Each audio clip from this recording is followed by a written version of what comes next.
Australia's economic recovery. Let's have a look. Hello everyone, Florian.Heise here and welcome to another episode of HeiseSays.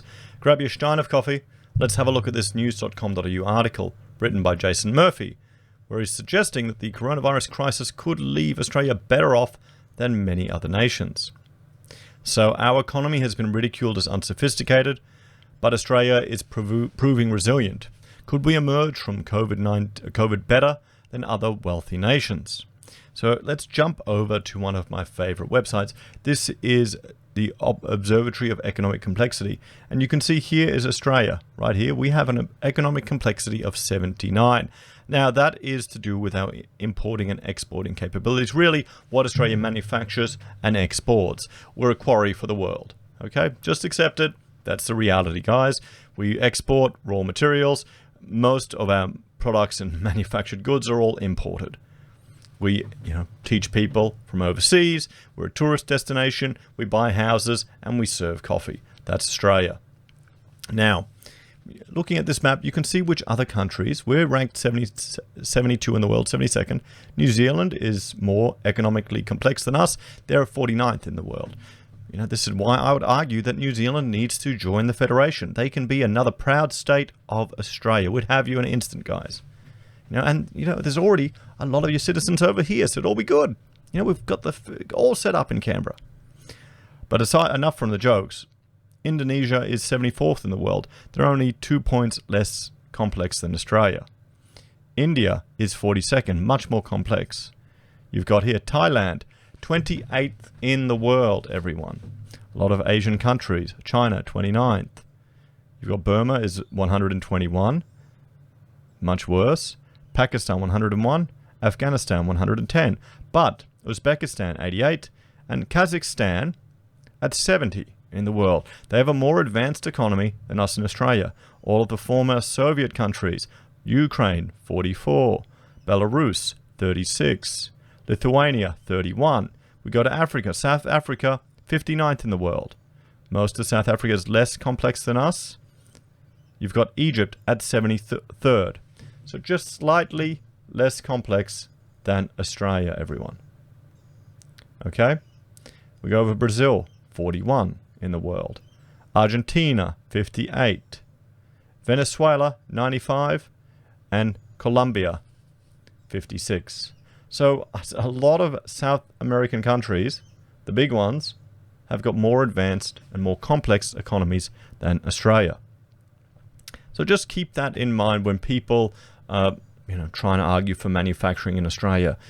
We don't really have the skill set anymore as we had in the past. I mean, how long has it been since we had advanced manufacturing in this country? We've got advanced research, we've got a lot of boutique manufacturing, but we don't have the same scales as other nations.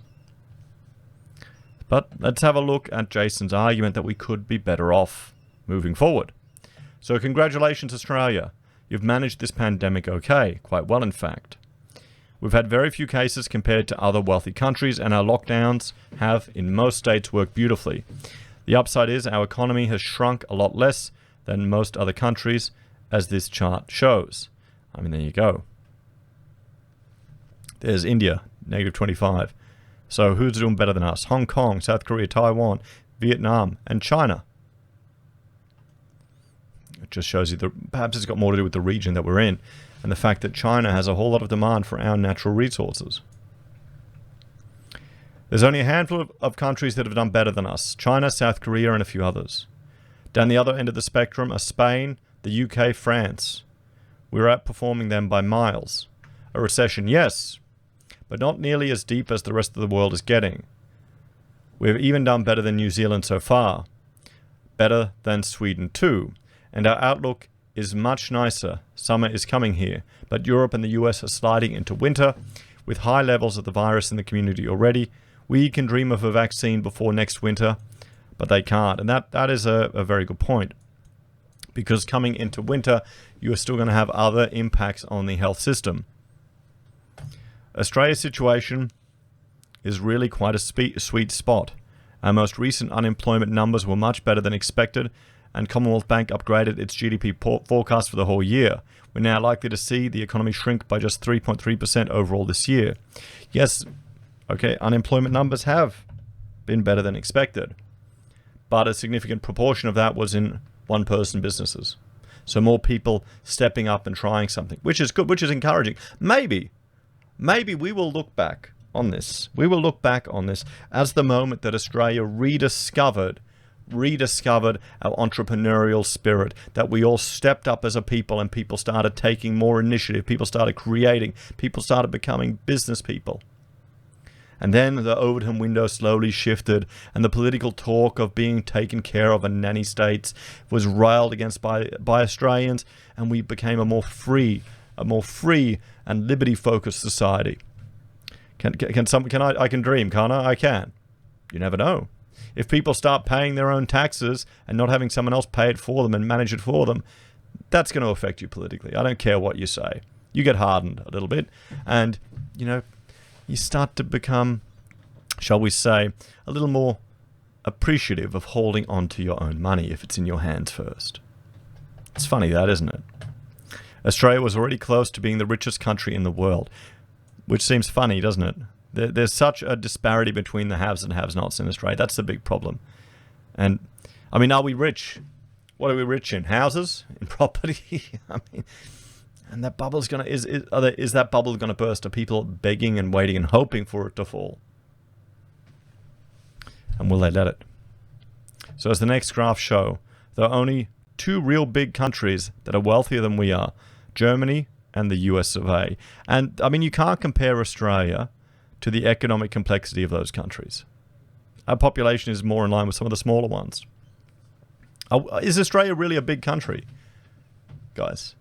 Is it a big country? What's the Irish population, Population 2020. Okay, well, no. 4.9 million. That's pretty low. And with all the immigration they've got going in there, no wonder Computing Forever is so worried about what's happening in Ireland. Okay. Australia got rich slowly. We dodged recession for nearly 3 decades, and we gradually grinded up the world rankings.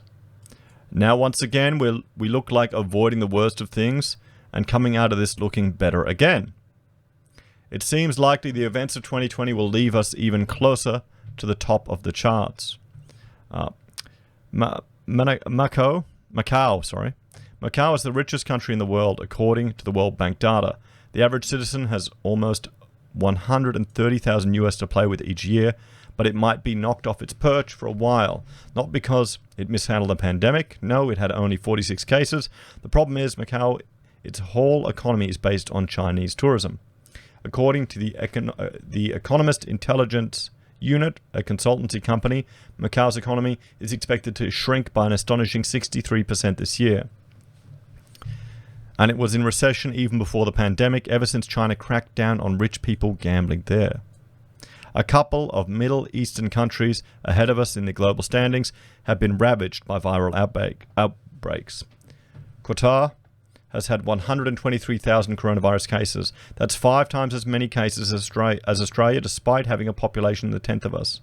Meanwhile, the UAE has had 87,000 cases, about 3.5 times as many as us, despite a third of the population.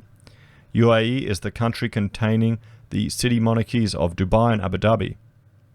They originally got rich on oil, but they've been trying to diversify. Remember when oil prices were briefly negative in April? That's bad news for those Gulf countries. But the trouble for their economy doesn't stop there. The Emirates Airlines belongs to Dubai, while the Etihad airline belongs to Abu Dhabi.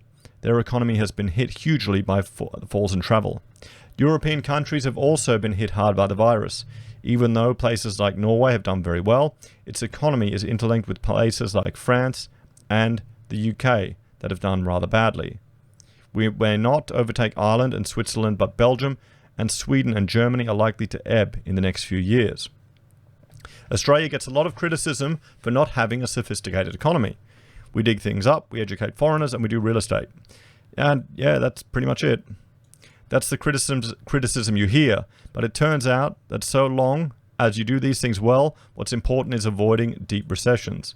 Recessions are where countries' economies go backwards, and they can harm economic well-being for a long time. Australia will be living with the effects of 2020 for a long time, but those effects will be much worse in other countries. We can be pleased that we put together a good group of policies to fight the virus and some powerful plans to help keep the economy from collapsing.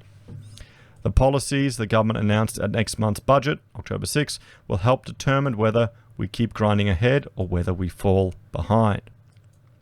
So what do you think, everyone? I mean, frankly, this amounts to, Australia's doing bad, but we're not as bad as the others. It's like the same thing in the stock market. When you see, a release, a financial release or an expectation release or anything that's released, so long as it beats expectations, boom, it shoots up. Is that us? Compared to other countries, we're looking better. We'll have to see. So what do you think? Do you think Jason's on the money here? I think one thing we can take away from this is we need to keep an eye on the government budget and what will be released next month. That's going to be something watched very closely. As always, guys, let me know your thoughts and opinions in the comments below. Please like, share, and subscribe to the channel. If you're a fan and want to support the content we create here, there are a few ways you can. You can join the channel on YouTube or Patreon. You can support us using affiliate links at Amazon, eBay, Independent Reserve, or KuCoin. You can buy a merch from HeiseSays, use Gold Pass from the Perth Mint, or support us via PayPal. Take care, guys. Have a great day. I will see you all in the next episode.